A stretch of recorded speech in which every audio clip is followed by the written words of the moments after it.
ఇర్మియా గ్రంథము 31వ అధ్యాయము.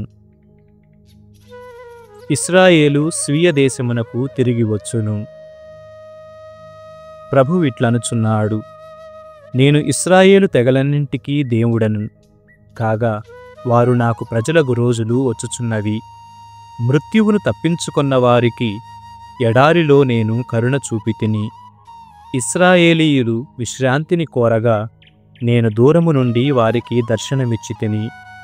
ఇశ్రాయేలీయులారా, శాశ్వతమైన ప్రేమతో నేను మిమ్ము ప్రేమించితిని. ఇప్పుడును మిమ్ము నిత్య ప్రేమతో ప్రేమింతును. నేను మిమ్ము పునర్నిర్మింతును. మీరు మరలా తంత్రీవాద్యములను గైకొని సంతసముతో నాట్యము చేయుదురు. మీరు తిరిగి సమరియా కొండల మీద ద్రాక్ష తోటలు నాటుదురు. నాటి ఆ తోటలు కాయి ఫలములను ఆరగింతురు. ఎఫ్రాయిము కొండల మీది నుండి కావలివారు లెండు, సియోనుననున్న మన దేవుడైన ప్రభువు చెంతకు పోవుదము రండని అరచు రోజులు వచ్చును. ప్రభువిట్లనుచున్నాడు, మీరు జాతులన్నిటిలోనూ పెద్దది అయిన ఇశ్రాయేలును తలంచుకొని సంతసముతో పాడుడు. ప్రభువు తన ప్రజలను రక్షించెను, శేషజనమును విమోచించెను అని పలుకుచు స్తుతిగానము చేయుడు. ఉత్తర దేశము నుండి నేను వారిని తోడ్కొని వత్తును. నేల అంచుల నుండి వారిని కొనివత్తును. గ్రుడ్డివారును, కుంటివారును, గర్భవతులు, ప్రసవించుటకు సిద్ధముగానున్నవారు ఎల్లరునూ కలిసి మహాసమూహముగా తిరిగి వత్తురు. నేను వారిని నడిపించుకొని రాగా వారేడ్పులతోనూ ప్రార్థనలతోనూ తిరిగి వత్తురు. నేనా ప్రజలను తిన్నని మార్గమున నడిపింతును. వారు కాలు జారి పడిపోరు. వారిని జలప్రవాహముల వద్దకు కొనివొత్తును. నేను ఇశ్రాయేలునకు తండ్రిని అగుదును. ఎఫ్రాయిము నాకు తొలిచూలు బిడ్డడగును. ప్రభువిట్లు నుడువుచున్నాడు, అన్యజాతి ప్రజలారా, మీరు నా పలుకులాలింపుడు. దూర ప్రాంతముల వారికి నా పలుకులిట్లు వినిపింపుడు. నేను ఇశ్రాయేలును చెల్లాచెదరు చేసి తిని, కాని వారిని మరలా ప్రోగు చేయుదును. కాపరి మందను వలె వారిని కాచి కాపాడుదును. నేను ఇశ్రాయేలునకు దాస్య విముక్తి కలిగించి తిని, వారికంటే బలాఢ్యులైన వారి నుండి వారిని విడిపించి తిని. వారు తిరిగి వచ్చి సియోను కొండ మీద సంతసముతో పాటలు పాడుదురు. నా ఔదార్యమును గాంచి సంతసింతురు. నేను వారికి ధాన్యమును, ఒలీవు తైలమును, గొర్రెల మందలను, గొడ్ల మందలను బహూకరింతును. వారిక విచారమునకు గురికాక నీరు కట్టిన తోటవలే కలకలలాడుదురు. అప్పుడు యువతులు ఆనందముతో నాట్యము చేయుదురు. వృద్ధులను, యువకులను సంతసింతురు. నేను వారి శోకమును నాట్యముగా మార్చి వారికి ఓదార్పును దయచేయుదును. సంతాపమునకు బదులుగా ప్రమోదమును వసగుదును. నేను నా యాజకులకు ప్రశస్త భోజనము పెట్టుదును. నా ప్రజలకు మేలి వస్తువులు అనుగ్రహింతును. ఇది ప్రభువునైన నా వాక్కు. ప్రభువు ఇశ్రాయేలునకు దయచూపును. ప్రభువు ఇట్లనుచున్నాడు, రామా నుండి అంగలార్పులు వినిపించుచున్నవి. దారుణమైన శోకాలాపములు చెవిని పడుచున్నవి. రాహేలు తన బిడ్డల కొరకై విలపించుచు ఓదార్పును పొందజాలకున్నది. ప్రభువు ఇట్లనుచున్నాడు, నీ ఏడ్పును ఆపుకొనుము, నీ కన్నీటిని తుడుచుకొనుము. నీ బిడ్డలకు నీవు చేసిన సేవకు ఫలితము దక్కును. వారు శత్రుదేశము నుండి మరలి వత్తురు. నీ సంతతికి మంచి రోజులు వచ్చును. నీ బిడ్డలు స్వీయ దేశమునకు తిరిగి వత్తురు. ప్రభు, నీవు మమ్ము కాడికి లొంగని కోడెను శిక్షించినట్లుగా శిక్షించితివి. నీవు మమ్ము వెనుకకు త్రిప్పుము. మేము మా దేవుడవైన నీ చెంతకు తిరిగి వత్తమని ఎఫ్రాయిము పరితపించుచుండగా నేను వింటిని. మేము నీ నుండి వైదొలగితిమి, కాని ఇప్పుడు నీ చెంతకు రాగోరెదము. నీవు మమ్ము శిక్షించిన పిదప మేము దుఃఖముతో రొమ్ము బాదుకొనుచున్నాము. మేము యవ్వనమున చేసిన పాపములకు గాను అవమానముతో తలవంచుకొనుచున్నాము. ఎఫ్రాయిము, నీవు నాకిష్టుడవైన పుత్రుడవు, నాకు ప్రీతిపాత్రుడవు. నేను నిన్ను శిక్షింపబూనినప్పుడెల్లా ప్రేమతో నిన్ను జ్ఞప్తికి తెచ్చుకొందును. నా హృదయము నీపై వలపుగొనుచున్నది. నేను నీ మీద తప్పక కరుణ చూపెదను. సంజ్ఞాస్తంభములను నెలకొల్పుడు, త్రోవచూపు రాళ్లను పాతుడు. మీరు వెళ్ళిపోయిన త్రోవను గుర్తింపుడు. ఇశ్రాయేలీయులారా, మీరు తిరిగి రండు. మీరు విడచి వెళ్ళిన నగరములకు మరలి రండు. విశ్వాసహీనులైన ప్రజలారా, మీరెన్నాళ్ళు సందేహింతురు? నేను భూమిపై క్రొత్త కార్యము చేసి తిని, ఒక స్త్రీ ఒక పురుషుని ఆదరించును. యూదాకు చెర నుండి విముక్తి. సర్వశక్తిమంతుడును ఇశ్రాయేలు దేవుడనైన ప్రభువు ఇట్లనుచున్నాడు: నేను ప్రజలను చెరవిడిపించి వారి దేశమునకు కొనివచ్చిన పిదప వారు యూదా దేశమునను దాని నగరములలోను, రక్షణ పర్వతమా, పవిత్ర నగరమా, ప్రభువు నిన్ను దీవించునుగాక అని పలుకుదురు. ప్రజలు యూదా దేశమునను దాని నగరములలోనూ వసింతురు. రైతులు, మందలతో కూడిన కాపరులు కలిసి జీవింతురు. నేను అలసిపోయిన వారికి ఓదార్పు నొసగుదును.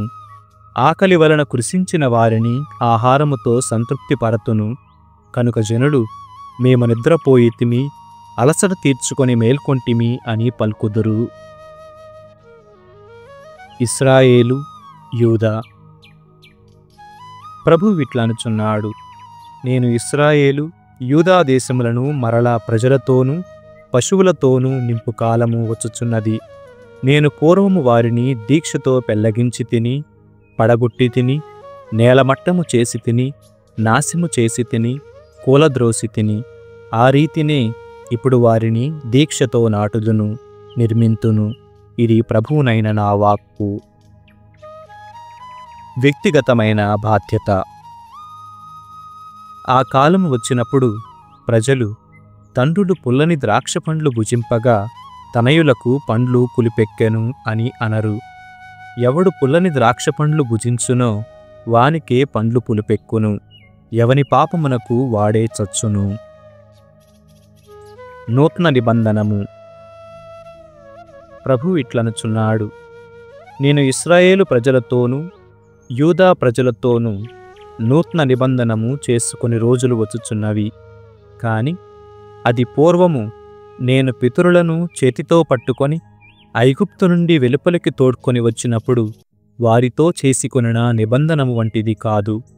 నేను వారికి ప్రభువునైనను వారు నా నిబంధనమును మీరిరి. ఆ దినము వచ్చినప్పుడు నేను ఇశ్రాయేలు ప్రజలతో చేసుకున్న నిబంధనమిది: నేను నా ధర్మశాస్త్రమును వారి అంతరంగమున నుంతును, వారి హృదయములపై లిఖింతును. నేను వారికి దేవుడనగుదును, వారు నా ప్రజలగుదురు. వారిలో ఎవడునూ తన పొరుగువానికి దేవుని తెలుసుకొనమని బోధింపనక్కరలేదు. అల్పులు, అధికులెల్లరూ నన్ను తెలిసికొందురు. నేను వారి పాపములను మన్నింతును, వానినిక జ్ఞప్తి అందు ఉంచుకొనను. ఇవి ప్రభువునైన నా పలుకులు. పగలు వెలుతురిచ్చుటకు సూర్యుని, రేయి వెలుగునిచ్చుటకు చంద్రతారకలను నియమించిన వాడును, సముద్ర తరంగములను రేపి వానిచే ఘోషణ చేయించువాడును, సర్వశక్తిమంతుడని పిలువబడువాడును అయిన ప్రభువు ఇట్లనుచున్నాడు: నియమబద్ధమైన ఈ జగత్తు నా ఎదుట నిలిచియుండునంత కాలమును ఇశ్రాయేలు కూడా నా ఎదుట ఒక జాతిగా శాశ్వతముగా నిలిచియుండును. పై ఆకాశమును ఎవడైనా కొలువగలిగినచో, క్రింది భూమి పునాదులనెవడైనా పరిశీలింపగలిగినచో, నేను ఇశ్రాయేలు చేసిన కార్యములకు గాను వారిని పరిత్యజింతును. ఇది ప్రభువునైన నా వాక్కు.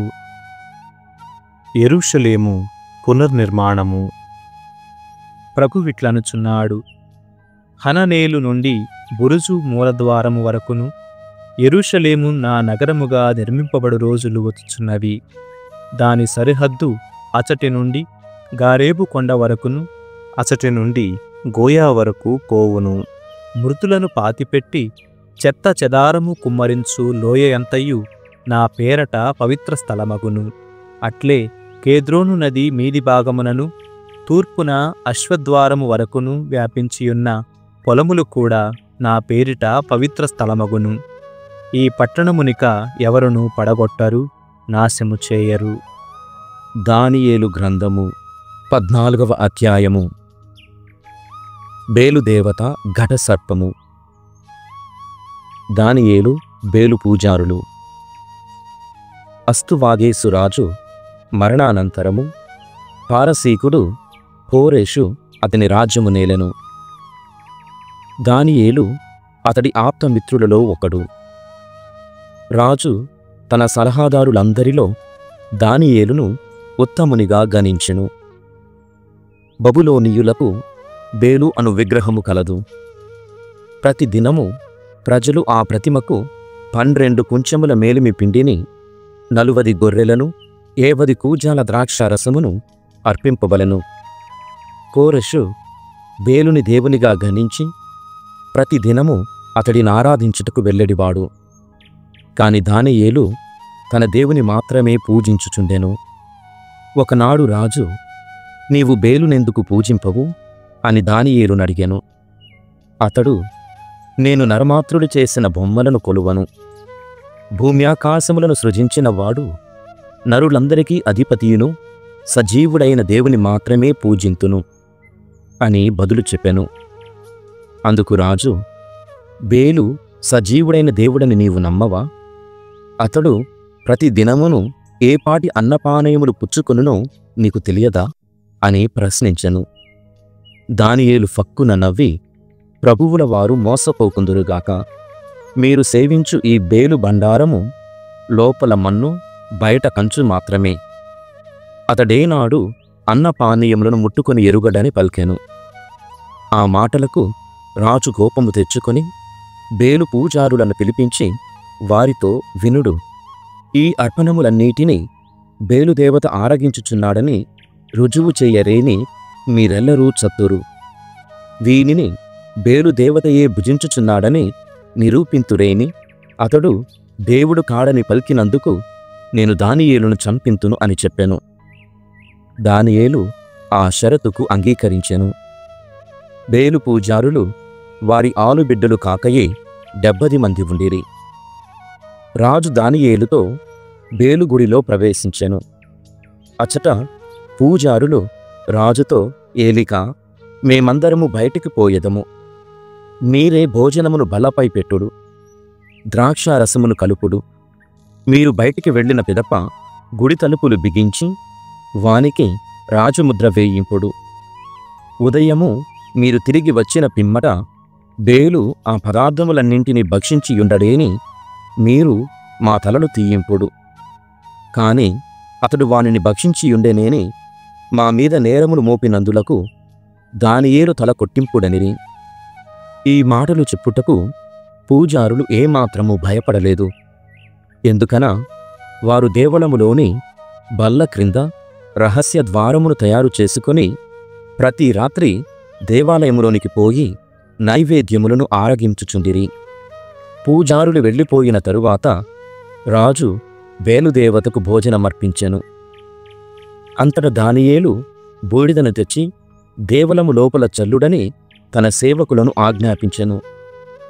సేవకులు బూడిద చల్లుటను రాజు తప్ప మరి ఎవరూ చూడలేదు.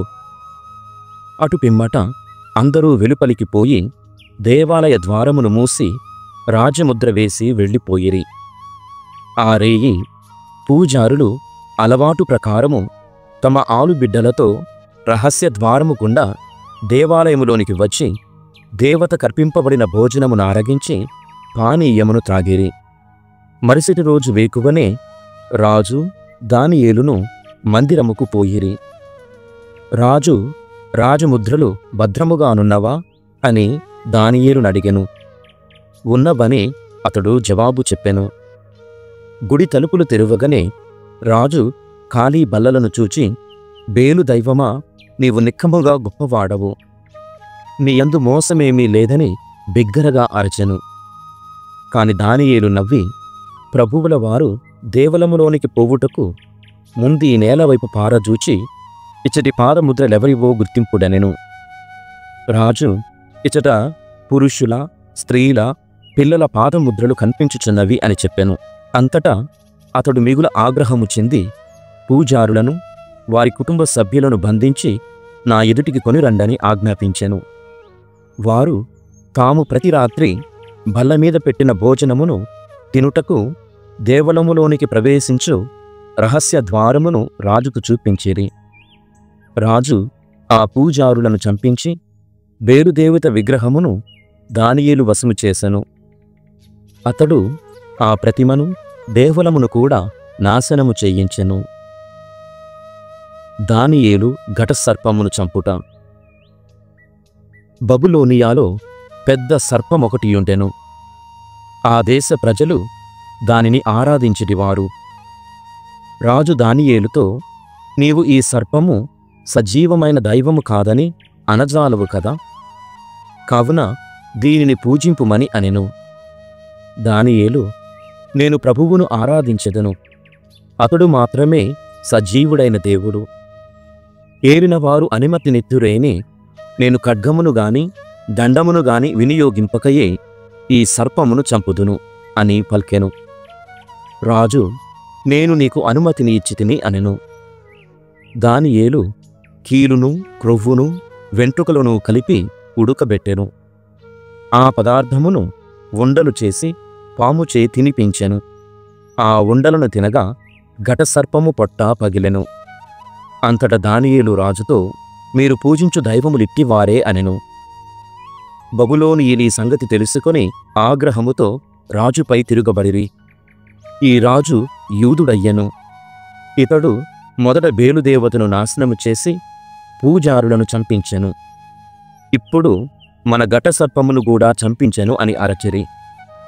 వారు రాజును సమీపించి, నీవు దానియేలును మాకప్పగింపుము, లేదేని మేము నిన్ను నీ కుటుంబమును హతము చేయుదుమని బెదిరించిరి. వారు రాజును ఒత్తిడి చేయగా అతడు తప్పించుకోజాలక దానియేలును వారికప్పగించెను. సింహముల గుంటలో దానియేలు. ఆ ప్రజలు దానియేలును సింహముల గుంటలో పడద్రోయగా అతడు 6 రోజుల పాటు అందే ఉండెను. ఆ గుంటలో 7 సింహములుండెను. వానికి ప్రతిరోజు 2 నరులను 2 గొర్రెలను ఆహారముగా వేసెడివారు. కాని ఈ 6 దినములు వానికి ఎట్టి తిండి పెట్టరైరి. అవి దానియేలును తప్పక మృంగివేయవలెనని అట్లు చేసిరి. ఆ కాలమున హబక్కూకు ప్రవక్త యోదయాలో నుండెను. అతడు పులుసు వండి రొట్టెను ముక్కలుగా త్రుంచి దానిలో పడవేశను. ఆ పులుసును పాత్రములో పోసుకుని పొరమున పంటకోయు పని వారికి వడ్డించుటకు తీసుకుని పోవుచుండెను. అప్పుడు దేవదూత అతడితో, పోయి నీవీ పులుసును తీసుకుని పోయి బబులోనియా దేశమున సింహముల గుంటలోనున్న దానియేలునకిమ్మని చెప్పెను. హబక్కూకు, అయ్యా, నేనెప్పుడు బబులోనియాను చూడలేదు, ఆ సింహముల గుంట జాడయే నాకు తెలియదని పలికెను. దేవదూత ప్రవక్త తల వెంట్రుకలు పట్టుకొని అతనిని వాయువేగముతో బాబిలోనియాకు కొనిపోయి సింహముల గుంట ప్రక్కన దింపెను. హబక్కూకు, దానియేలు, దానియేలు, నీవు దేవుడు పంపిన ఈ భోజనమును ఆరగింపుమనెను. ఆ మాటలు విని దానియేలు, దేవా, నీవు నన్ను స్మరించుకుంటివి, నిన్ను ప్రేమించు వారిని నీవేనాడు చెయ్యి విడువవు గదా అని ప్రార్థించెను. అంతటతడు లేచి ఆ పులుసును ఆరగించెను. వెంటనే దేవదూత హబక్కూకును స్వీయ దేశముకు చేర్చెను. దానియేలును సింహములకు మేతగా వేసిన తరువాత 7 దినముల పిమ్మట రాజు అతని కొరకు శోకించుటకు సింహముల గుంట యొద్దకు వెళ్ళెను. అతడా గుంటలోనికి తొంగి చూడగా దానియేలు దానిలో కూర్చుండియుండెను. ఆ రాజు, దానియేలు దేవుడైన ప్రభువు, నీవెంత గొప్పవాడవు, నీవు తప్ప మరి ఒక దేవుడు లేడని అరచెను. అతడు దానియేలును బయటికి లాగెను. దానియేలుపై కుట్ర పన్నిన వారిని ఆ గుంటలోనికి త్రోయించెను. అతడు చూచుచుండగానే సింహములు వారిని మృంగివేశెను. సామెతల గ్రంథము 16వ అధ్యాయము. విజ్ఞుడు వివేకశీలి అనబడును, మృదు భాషణములకు ఆకర్షణమెక్కువ. జ్ఞానికి విజ్ఞానమే జీవమొసగడి జలధార, మూర్ఖునికి మూర్ఖత్వమే శిక్ష. విజ్ఞాని ఆలోచించి కాని మాటలాడడు, కనుక అతని సంభాషణము ఆకర్షణీయముగా ఉండును. కరుణగల పలుకులు తేనెపట్టు వంటివి, అవి తీపిని ఆరోగ్యమును కూడా చేకూర్చి పెట్టును.